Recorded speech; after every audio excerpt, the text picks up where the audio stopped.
ॐ सोमनाथाय नमः। ॐ मल्लिकार्जुनाय नमः। ॐ महाकालेश्वराय नमः।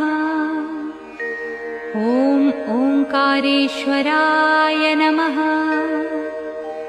ॐ वैद्यनाथाय नमः।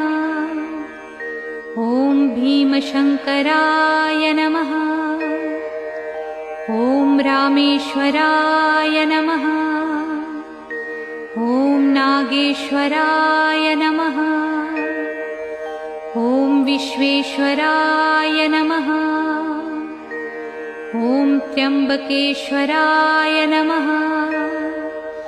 ॐ केदारेश्वराय नमः। ॐ भुस्मेश्वराय नमः।